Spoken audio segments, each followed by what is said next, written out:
여러분 안녕하세요. 성경 속에 있는 진리를 탐구해보는 기독교 강요 시간입니다. 제3권은 믿음, 은혜 받는 길에 대해서 설명하고 있습니다.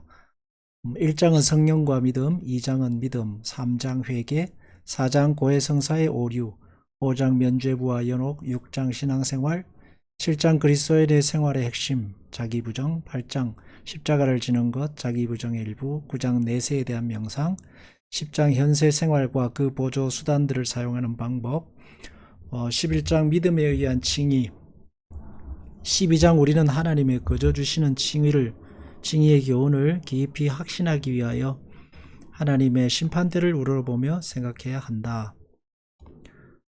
그리고 13장 거저 주시는 칭의에 관하여 유의할 두 가지, 14장 칭의의 시작과 지속적 발전, 15장 공로에 대한 자랑은 구원의 확신을 파괴한다.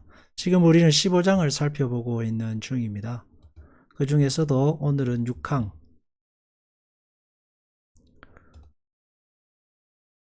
로마 교회의 신학은 그리스도의 힘과 영광을 소멸한다는 내용을 살펴보겠습니다. 로마 교회의 신학은 다른 말로 하면 사람이 자신의 행위로 자기 공로를 쌓을 수 있다 하는 내용입니다. 그것이 어떻게 그리스도의 힘과 영광, 그리스도의 힘과 십자가의 은혜를 짓밟는지를 살펴보겠습니다. 세상은 지금까지 오랫동안 이와는 다른 생각을 배웠다. 각종의 도덕적인 선행을 발견해서 그것을 행하면 사람들은 그리스도께 접붙임을 받기 전에도, 거듭나기 전에도, 예수 그리스도를 믿기 전에도, 그리스도를 영접하기 전에도 하나님을 기쁘시게 할 수 있다고 가르치는 자들이 있었다. 하나님의 아들을 모시지 못한 사람은 모두 죽음 속에 있다고 성경에서 말하고 있는데, 그러면 이 성경의 말은 거짓말인가? 자, 거듭나지 아니한 자가 하나님을 기쁘시게 할 수 있는가라는 질문에 대해서 로마 교회의 신학은 그렇다고 가르쳤습니다. 윤리적으로 바르게 생활하고 선하게 생활하면 하나님을 기쁘시게 할 수 있다 하는 것입니다. 여러분은 어떻게 생각하십니까? 도덕적으로 윤리적으로 세상의 유익을 위해, 질서를 위해 이웃사랑을 실천하는 것만으로도 하나님을 기쁘시게 하는 일에 부족함이 없을까요? 한번 살펴보도록 하겠습니다. 죽음에 처해 있는 사람, 로마서 5장 12절에 의하면은 그리스도를 믿지 않는 사람들은 죽음에 처해 있는 사람들입니다. 아들을 모시지 못한 사람은 죽음 속에 있습니다. 아들이 있는 자에게는 생명이 있고 하나님의 아들이 없는 자에게는 생명이 없습니다. 그렇다면 어떻게 생명이 죽음에 처해 있는 사람들이, 생명 없는 사람들이 어떻게 생명이 있는 열매를 낳을 수 있겠는가?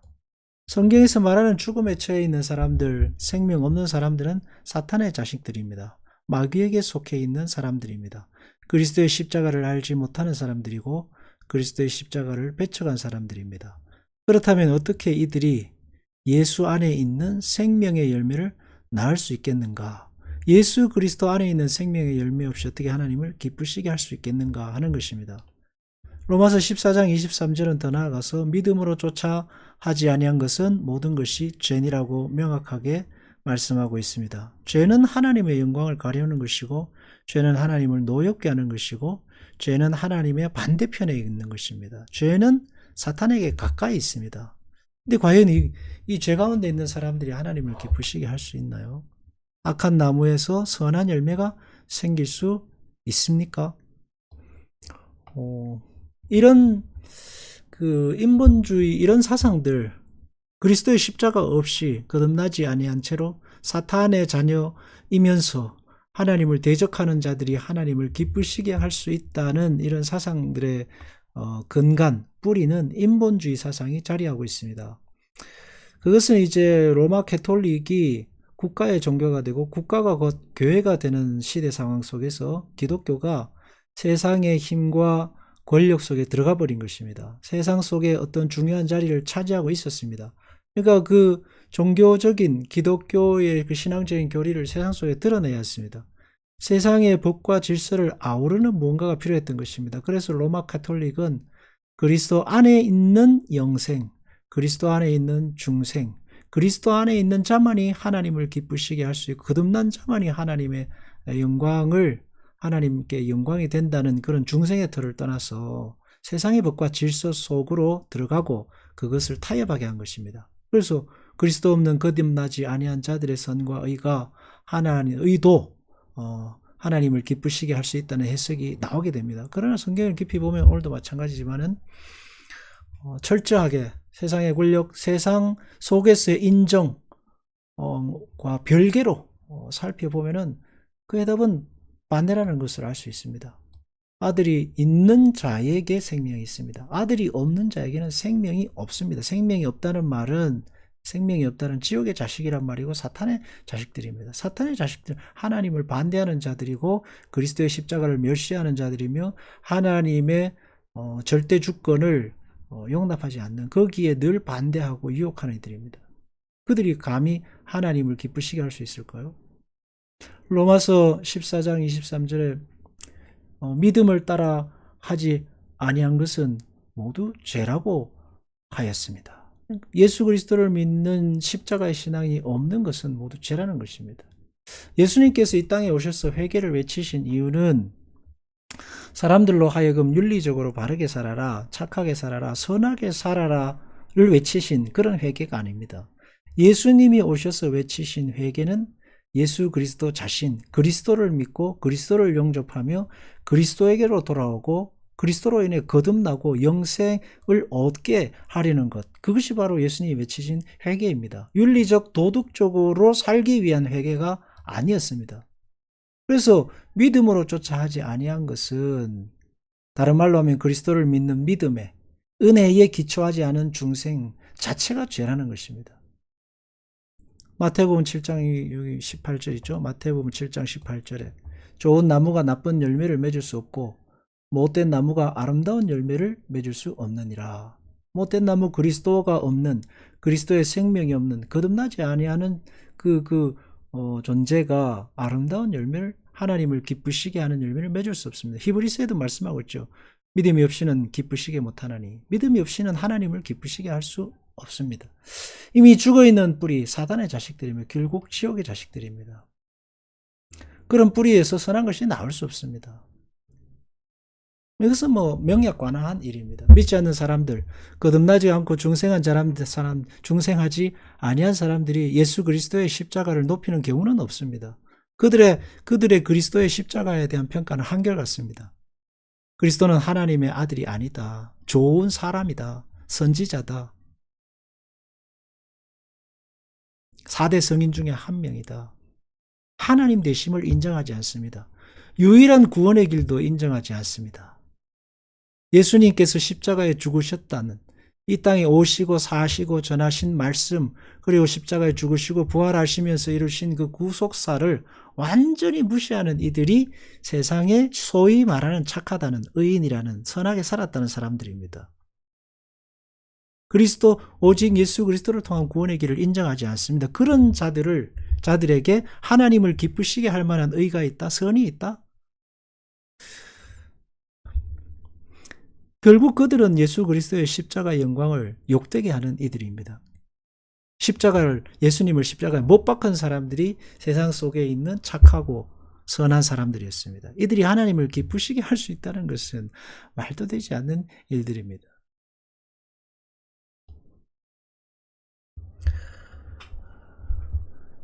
그리스도는 그의 공로로 우리를 위하여 최초의 은혜를 얻게 해주셨다.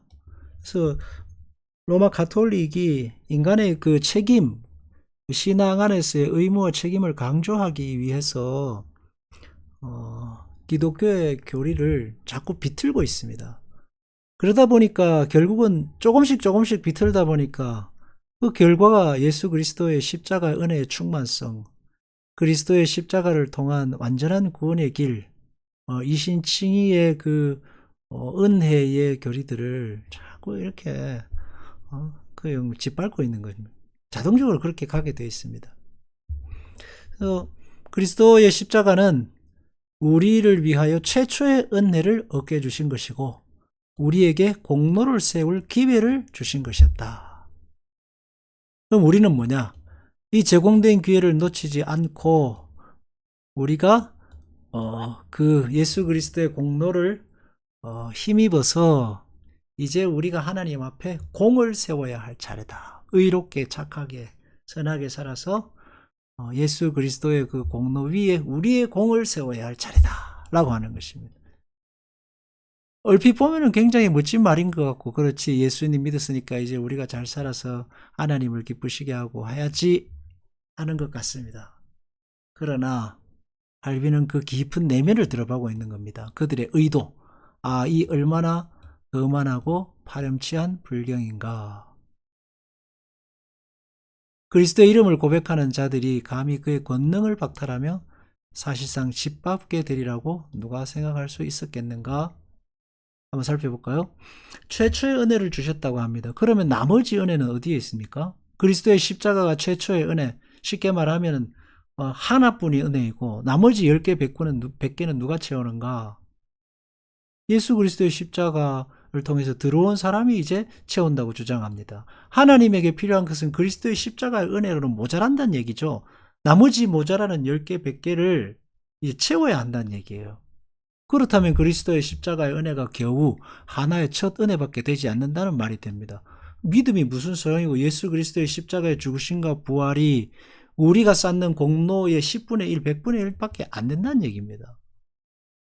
성도가 구원 얻기에 그리스도의 십자가는 모자란다. 성도가 하나님의 자녀 되기에 그리스도의 십자가의 죽으심과 부활이 모자란다는 이야기가 돼요. 그럼 결국은 그리스도의 십자가의 죽으심과 부활을 모독하고 짓밟는 격입니다. 요한복음 1장 16절에 우리가 다 그의 충만한 데서 받으니 은혜 위에 은혜라 했습니다. 충만한 은혜입니다. 로마 가톨릭의 의도는 이해가 가죠. 국가와 세계를 아우르는 종교로 세상을 통치하는 원리까지 구원의 도리 속에 넣으려 했습니다. 그러나 이것은 불가능한 일입니다. 그리스도인은 세상과 버탈 수 없는 존재입니다. 그리스도를 믿는 십자가의 길은 세상을 알지 못하는 길입니다. 그런 길을 세상 속에 세상이 알아들을 수 있는, 세상이 인정하는 길로 이게 만들어 가려고 하니까 결국은 예수 그리스도의 십자가의 길, 걸림돌이 될 수밖에 없는 길. 사람들이 예수 그리스도의 십자가의 십자가는 걸림돌이거든요. 걸림돌이 될 수밖에 없는 그것을 걸림돌을 싹 치워버리고 대로로 만들어버리니까 그리스도의 십자가의 죽으심과 부활의 영광을 없애버려야 되거든요. 결국은 짓밟는 결과를 낳게 된 것입니다. 우리도 마찬가지입니다. 사람을 높이게 되면 사람의 어떤 노력, 사람의 헌신, 사람의 열심, 사람의 재능들을 높이게 되면 결국은 그리스도의 십자가를 짓밟게 됩니다. 그래서 신앙생활을 할 때에 사람들의 열심과 노력과 헌신에 주눅들 필요 없습니다. 우리는 예수 그리스도의 십자가의 은혜로 사는 사람들이고 그 은혜로 충분합니다. 체험이 신앙을 만들어내지 않습니다. 체험은 하나님께서 주시는 살아가다 보시면 얻게 되는 선물들입니다. 그것이 예수 그리스도의 십자가의 죽으심과 부활을 만들고 그 체험이 그 십자가의 부활을 내게 주지 않습니다. 하나님이 우리에게 주시는 것들이거든요.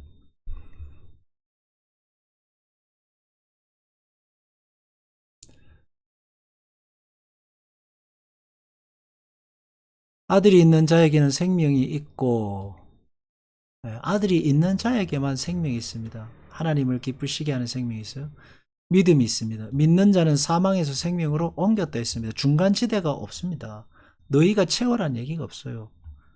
우리는 그의 은혜로 의롭다함을 얻어 영원한 생명의 후사가 되었다. 이미 되었습니다.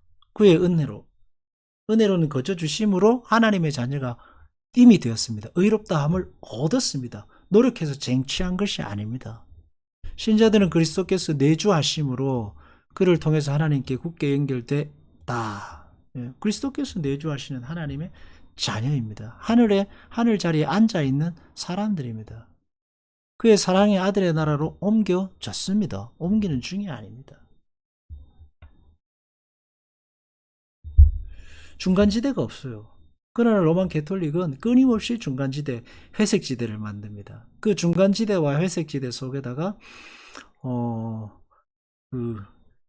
세상적으로 인정받는 세상에 통하는 논리들을 자꾸 집어넣는 겁니다. 세상 사람들의 열심을 강요하고 헌신을 북돋을 수 있는 그런 세상에 먹히는 이야기들을 거기다가 자꾸 집어넣고 있어요.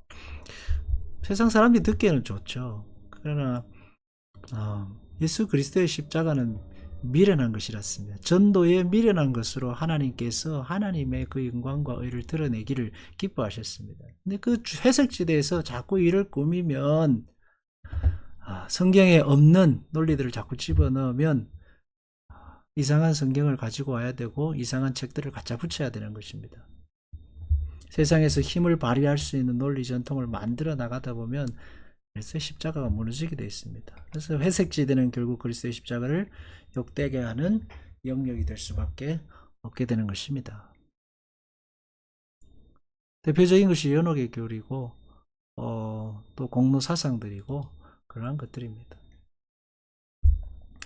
믿음으로 그리스도께 접붙임을 받으면 이미 접붙임을 하나님의 자녀와 하늘의 후사와 의의 참여자와 생명의 소유자가 됩니다. 다 하나입니다.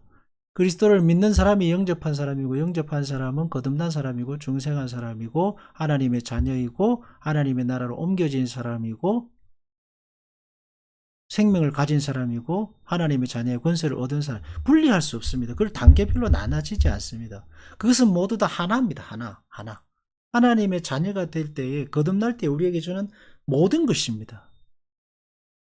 그래서 생명의 소유자 됩니다. 이미 되었죠. 공로를 세울 기회를 얻는 것이 아니라 이제 출발섬에 있는 나머지 모자라는 공로를 채우는 것이 아니라 그리스도의 공로로 충분히 하나님의 자녀됨, 모자람이 없는 의를 옮겨받은 사람들입니다. 칭의. 그래서 하나님께서 우리를 의로운 자라 칭하기로 부족함이 없는 그런 은혜를 받은 사람들입니다. 이것이 구원이고 믿음의 세계입니다. 그래서 성도는 회색지대에 있는 사람이 아닙니다. 단번에 하나님의 나라로 옮겨진 사람들이죠. 그리스도의 공로를 전부 옮겨받았다는 이 칼빈의 선언은 굉장히 의미 있는 선언입니다. 인간은 자기 스스로 자기 머리 하나도 검게할 수 없는 사람들입니다. 내 머리로도 하지 말라 이는 내가 한 트럭도 희고 검게할 수 없음이라 오직 너희 말은 옳다 아니라 하라. 이에서 지나는 것은 악으로 나누는 회색지대를 만들지 말라는 얘기죠. 너희 힘으로 뭘 할 수 있는 너희 각오와 너희 결심과 너희 그 맹세로 뭘 바꿀 수 있는 게 있냐는 얘기예요. 중간지대는 없다는 얘기입니다. 내 힘으로 죽음에서 생명으로 옮겨지지 않습니다. 하나님이 그리스도의 십자가의 은혜로 우리를 옮기셨습니다. 그래서 언제나 중간지대의 논리는 성경에서 벗어날 뿐이고 십자가를 욕되게 할 뿐입니다. 그리스도의 십자가의 은혜는 모든 것을 채우고도 남습니다. 하나님께서 우리에게 이런 은혜를 단번에 우리에게 주셨다는 사실을 늘 기억하고 회색지대에서의 신앙이 아닌 하나님의 자녀다움에 명명백백한 그런 담대함, 은혜 속에서 사는 신앙이 되어야겠습니다. 기도하겠습니다. 하나님 아버지, 세상과 벗하면 우리 자신을 높이면 인간의 노력과 열심을 자랑하기 시작하면 그리스도의 십자가는 짓밟히게 된다는 사실을 다시 한번 깨닫게 됩니다. 오직 예수 그리스도만이 우리의 유일한 길이요 진리요 생명됨의 사실을 늘 기억하고 그리스도의 십자가를 높이며 사는 우리의 신앙이 되어야겠습니다. 주님 우리에게 은혜를 베풀어 주옵소서. 예수님 이름으로 기도합니다. 아멘.